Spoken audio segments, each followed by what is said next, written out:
Hello, very nice to be here, and apologies, my Swedish is not yet so good. I've just been here for about a year and a half, so I'll do this in English. I do see the slides a bit small here. Is it possible to see them bigger as well? Perfect. Okay, so I am indeed a research fellow at SEI, Stockholm Environment Institute. I'm also project manager and leader of different projects, and one of them is this leadership group for industry transition. So we have a product that we have developed this year. It's sort of a research outcome that I'll share with you. But before doing so, let me also take the opportunity to tell you a little bit about what LEAD IT in short is. This is an initiative, we call it Leadership Group for Industry Transition. It's a leadership group, of course. And this initiative is launched by the UN Climate Action Team with the ambition to sort of accelerate sectoral ambition in regards to industry in the nationally determined contributions. And this initiative is led by Sweden and India jointly. We're supported by the World Economic Forum and with active engagement with what is called the Mission Possible Partnership. And here we have our members. So we have 16 government members and about 19 company members. One of our members is here today with us, SSAB.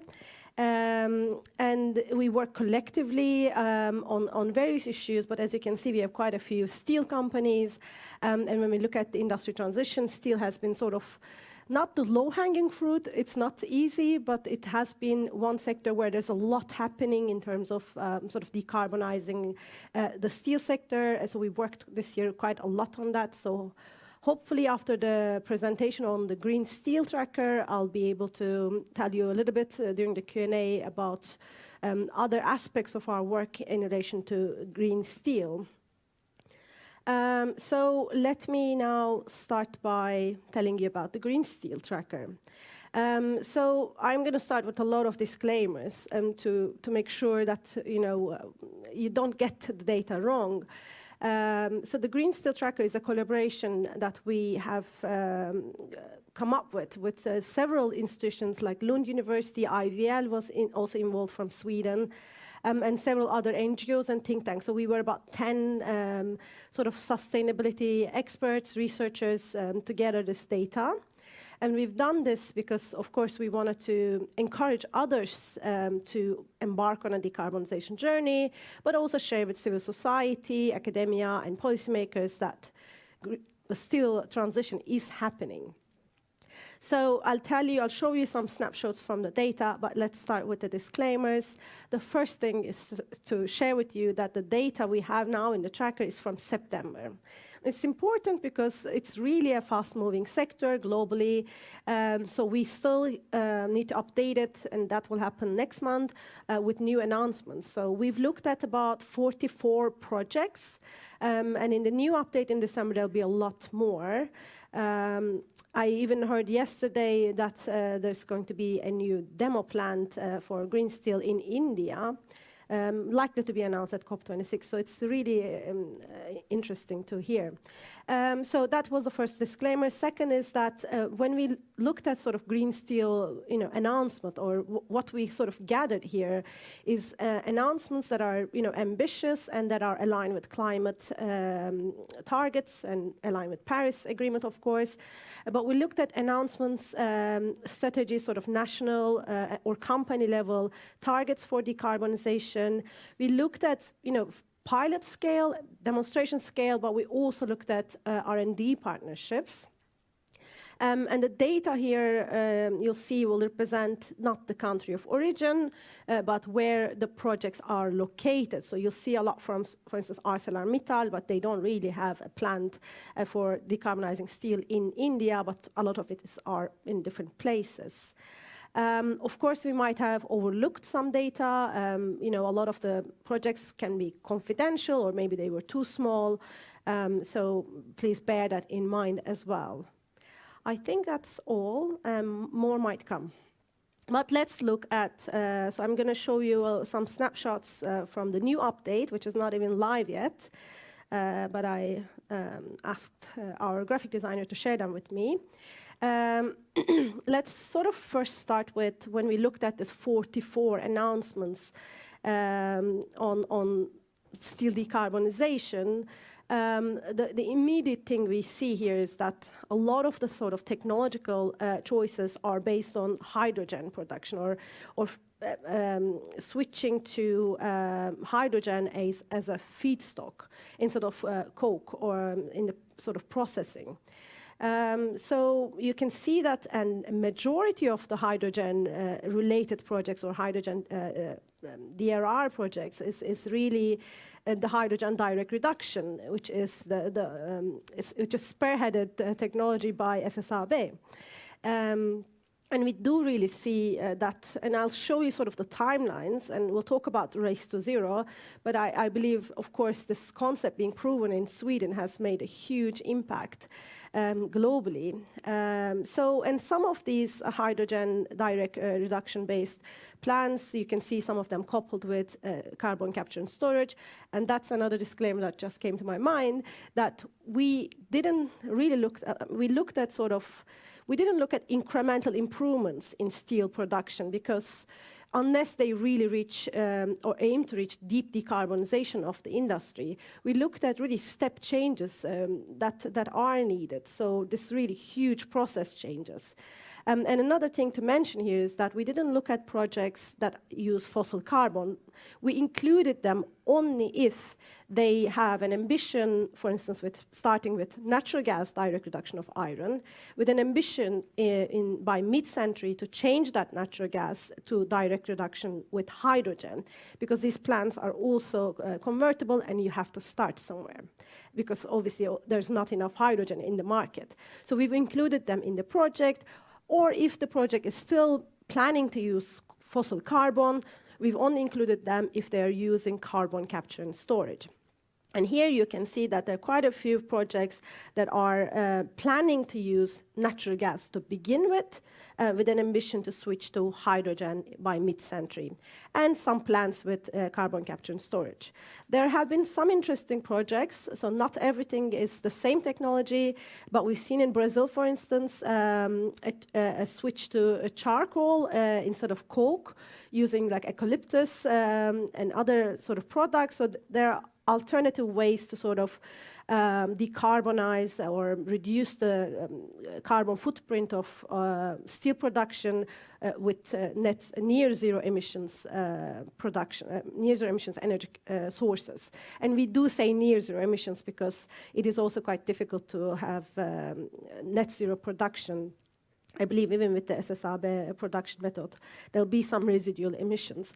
Other technologies are smelting reduction. Of course, there are options to switch from blast furnace to electric arc furnace. Electrowinning is another technology, and don't ask me all the details about the technology, but I know these are some of the options that companies are sort of exploring, and plasma smelting reduction is also another interesting one. Okay, so let's look at where these projects are taking place. You can see here that a lot of it is in Europe.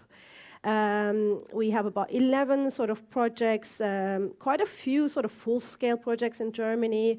We'll see which companies are doing what in different countries. ThyssenKrupp is another leaded member who are sort of leading steel decarbonization, also Salzgitter in Germany. In Sweden, we also have at least 2 initiatives so far, perhaps there'll be more. So the global landscape is really led by, for green steel, led by Europe, with Germany and Sweden really leading the way, followed by the Netherlands. France also have ambitious plans. And things are also happening in China. So there are a few companies that we don't know exactly the technology details of, but they have at least a carbon neutrality goal by 2060. And why are all these projects taking place in Europe? There's a simple answer, that you have the right regulatory environment in Europe. Of course, the climate ambition is higher. There are, especially in Germany and Sweden, talks around market creation. And we also have access to renewable energy that could, of course, be used to either switch fuel sources, but also to produce hydrogen, which is actually a challenge in countries like Korea and Japan, which are not blessed with this renewable resources. And here, I hope you can see it. I mentioned that I'll tell you a little bit about the companies, but really you can see that ArcelorMittal in Europe is quite active. It's an Indian company, but a lot of their operations on green steel are located in Europe. ThyssenKrupp, SSAB, Salzgitter are sort of the biggest sort of players in the green steel scene. Of course, we should again note that SSAB was the first, so we hope that that was an inspiration. And you can see that, I mean, we can talk about it a little bit later, but there are also, of course, cooperation and dialogue across different stakeholders. I did mention, in China, HBIS and BAO, I don't know how to say it, are sort of the first ones to come up with carbon neutrality target. But as I mentioned, we don't yet know the exact details of the decarbonization technology. But if you are interested in China, do reach out to me, because I just received a report that looked at sort of plant-level innovations. POSCO, also in Korea, is one of the quite ambitious companies, and Nippon Steel also has a carbon neutrality goal. So these are, some of the biggest players, and you can see that sort of the US is sort of lagging behind. But I'll tell you in my last slide. But I think there's going to be a change, because there's going to be a huge announcement by the government to make sort of transition happen faster in the continent as well, as they are, of course, jealous of Europe. No, but the reality is always that we know that in the long run, that is the only way to profitability. So this is sort of the stage of innovation in different projects. We know that LKAB has a full-scale operation that will be live in 2029. You can see also, again, ArcelorMittal has a lot of sort of pilot stage already, or full-scale plans, and you can see here in yellow the R&D, so they're a bit early stage projects. But there are less yellows than the other colors, so it seems like also things are actually moving globally quite fast. And then, of course, the question is when steel will be decarbonized. Of course, SSAB has a very ambitious target of 2045. And here I just remembered another disclaimer. I knew they would come to me. And that is, of course, there's a limitation in our analysis about credibility. So in the Green Steel Tracker, we can't really judge credibility or implementation. But we're just sharing the ambition. And here you can see Fortescue Metals from Australia and Liberty Steel now have 2030 target for achieving near zero technology-based production for steel. And SSAB has a very also ambitious target, definitely one of the most ambitious among European partners. And quite a few of them, of course, have chosen 2050 target. That is in line with, of course, the wording of the Paris Agreement. And it's quite interesting, because it shows you once a country commits to a target, it gives predictability to companies and hopefully makes the business case a bit easier and more predictable. And we have also quite a few projects that we don't know. They haven't set a date when they will achieve. They have an ambition, but they don't have let's say, visibility of when they can actually start producing or at the market commercial scale green steel. And of course, another disclaimer is that there's no commercial scale green steel production. So I'll stop here, but I'm going to just say one thing about COP26. I know it's perhaps for all of us who are not working a lot every day with the climate negotiations and so on, it might seem a bit distant. But actually, this COP is quite important, because it is really the first time there's going to be a lot more non-state actors. So there's going to be quite a lot of CEOs. And I work with oil and gas and green trade and other things, but there's not much on oil and gas. But on industry, there's at least 5 high-level dialogues or many like side events on steel. So steel is really dominating the sort of industry agenda at COP26. I haven't experienced anything like this before. We are engaged in many of those. 2 big things to look out for next week, actually on the 2nd of November at the World Leaders Summit. The US government will announce, there's a press release, but details will come. They will announce a first movers coalition. Now this coalition will actually create a buyers club for 8 sectors, and one of them is steel. They'll start with sort of US companies, but it will be for open for global companies as well. And then the companies from these 8 sectors, and the numbers might change, of course, by next week, but they'll have a commitment, perhaps around 30%, to procure green across their value chain. So that is quite a big commitment, and coming from the US government, it's important that also they show that they're willing to make this happen. And then the UK government will announce something called the Glasgow Steel Breakthrough. So they're going to come up with a framework to also sort of put the different pieces of green steel transition, that is finance, that is R&D, that is policy, and they're going to establish partnerships to take this forward, and we are working closely with them. So those are sort of the 2 big things to look out for. It's, again, very global, very high level, but they will lead to changes. And one last thing, and because we're at the still construction day or still building day, I should note that, of course, governments have a huge role to play in creating markets for green steel, and public procurement is one such sort of policy option that can really help create a market, because of course governments and public sector, they're large buyers of steel for public bridges and buildings and so on. So we at LEAD IT worked with UNIDO, the United Nations Industrial Development Agency, Clean Energy Ministerial, again, high-level bodies, but forget about that. What we work with them to create a campaign to bring together sort of like-minded, ambitious group of countries to commit to procuring green steel. So hopefully we will achieve that by the 2nd week of COP26. There already Canada, UK, India have joined this initiative, so hopefully we'll be able to sort of announce a green public procurement that will be at global scale. So a number of governments around the world will commit to procuring 30% green steel by 2030 and more by 2050. That is our aim. So I'll stop here and we'll be very happy to answer any questions. Thank you very much.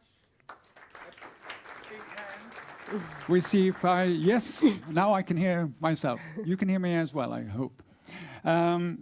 You have really created, using the Green Tracker, competition, so to speak, between different companies, etc. And of course, then you also need to know what is the goal. And I'm thinking a race to zero. How do you define zero? I mean, that's a philosophical question, but in this context, how do you define zero? It's a very difficult question, of course, and that's why we sort of, in our methodology, we use near zero emissions, because net zero is really, it's complex. And of course, there are, ThyssenKrupp is using natural gas, direct reduction of iron, perhaps others are using natural gas coupled with carbon capture, some are using complete renewable hydrogen, so some are using hydrogen produced with CCS, so the blue hydrogen. So how do we put them all in the same basket? Of course, it's a difficult question, but we should really look into, there are mechanisms methodologies to calculate the embedded carbon in products. And the more, we move into this low carbon world where we trade low carbon materials and products, the more we will need to sort of certify them. So there's an organization called Responsible Steel. They already have a certification, which they're also, in the meantime, of course, improving to adapt to the realities of today. But there's already a certification called Responsible Steel. And going forward, I don't know, again, I'm a policy sort of expert. I'll speak of carbon border adjustment, but it is likely that in the future, EU is proposing to implement a carbon border adjustment mechanism, which means that, and it's important for competition, right? Which means that and a lot of course, European companies are concerned with carbon leakage. They are investing a lot in decarbonizing or reducing their carbon footprint, and steel is traded globally. So if Chinese steel arrives here that is based on coal, that is not good for the business case. So that's why the European Union is now proposing a carbon border adjustment, and if it comes online, it's going to come online in 2023 to be tested for 2 years, and that will mean we will really need this globally tradable certificates of what green steel is. So there's, as I mentioned, there's already certificates, but we're going to need a lot more regulation to make sure that we protect also the European, not necessarily European, but forward-thinking and or companies that are doing the best in case best-in-class improvements. But I mean, this is a very good thing by initiating this kind of competition, because then you also have to think, how do we define different aspects? How do we define climate neutral, etc.?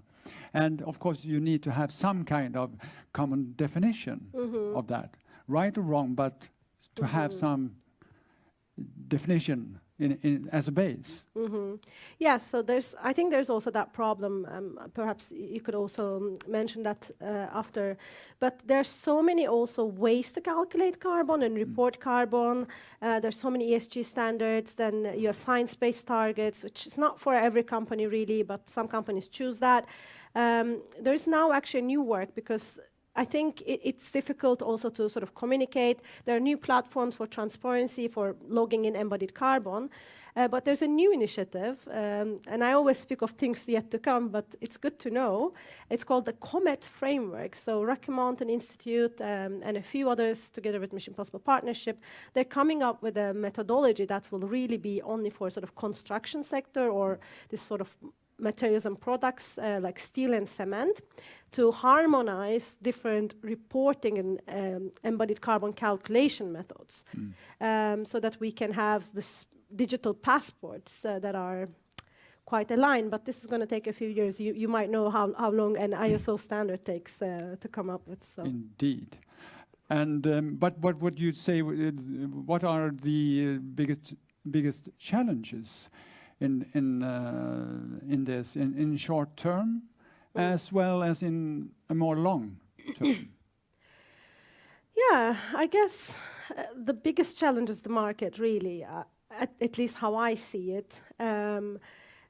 I used to live in Brussels, and at the time there were cement producers, and they would produce something, and who's going to buy that green cement? It doesn't make sense if there's no one is willing to pay the premium. And the same with green steel, it's expensive. It's expensive because it's a new technology. Often you have to actually build a completely new plant. Hydrogen is expensive, electrolyzer is expensive, reskilling is expensive, but we know it's commercially viable. It's commercially viable because costs can be distributed across the value chain. And now there had been a few studies, and I often cite them. I believe a car, and please correct me if I'm wrong, but I think a car, and it's an estimate, produced with green steel could actually cost. It costs a lot maybe initially to the producer, but if they can pass on the cost to sort of the car manufacturer and then on to consumer, the consumer would pay something around approximately $200 or euros more. So if also we need to sort of create a awareness among consumers that we should be willing to pay that actually not that big premium. And then really need to see this value chain corporations. We need standards in the market to differentiate different products. We need policies like green public procurement and much more incentives. And I mean, it's the bigger challenge maybe. Market is very important. It's because we need a business case. But then also you need a lot of renewable energy. So that is the other challenge. And that also, again, requires public-private cooperation because you need the infrastructure to bring energy from one point to the other, build much more, plan more, bring in flexibility. So there are quite a few things, but I would say market and availability of sort of affordable and reliable renewable energy. You showed us the targets for different companies, and you have initiated this competition. Final question, who are leading that race to zero? according to your opinion? I think definitely SSAB is really, I mean, I think I've written a piece, not piece, but I was interviewed by the New Yorker, and they picked that quote that I mentioned because it's really a matter of pride for a lot of, I think, Swedish people. I live here for 1.5 years, but I'm already proud of what has been achieved here. And I have the story because I was walking around a neighborhood, I heard young people talking about green steel, you know, some hipsters in Södermalm, and I don't speak Swedish, but I kept hearing LKAB, SSAB, Vattenfall. So I asked them, why are you talking about green steel? And they said, you know, we're so interested, it creates jobs, we're like really proud. So to hear that is great, and I think the world is really looking at the SSAB. I've traveled to Korea, talked to POSCO, I speak to a lot of steel companies. You know, everybody's talking about SSAB, so definitely we have a leader here, but we should also, you know, appreciate also the efforts of sort of Salzgitter, you know, ArcelorMittal, ThyssenKrupp. Everybody's sort of, POSCO is quite ambitious. And different companies have different limitations. And in Sweden, I believe the fossil-free Sweden initiative, the roadmaps have been helpful. Of course, we have almost one sector, one company. So it's an easier challenge, let's say, undertaking to do that, to create that trust and, you know, between the companies and governments. So I think there are things that made the journey a little bit more smooth in Sweden. So hopefully other countries will find some lessons to be learned, and we are working hard on that. So we are within the leadership group. We don't just do trackers, but we actually engage with countries. So we are sort of taking that roadmap methodology from fossil-free Sweden to India, Ethiopia, and hopefully we'll start also working with Indonesia. So I'm learning a lot also from Sweden and trying to help spread that. Thank you very much. Thank I you. think we can have this discussion all day, but I think we can stop with concluding that the race is led by SSAB. Thank you very much. Thank you.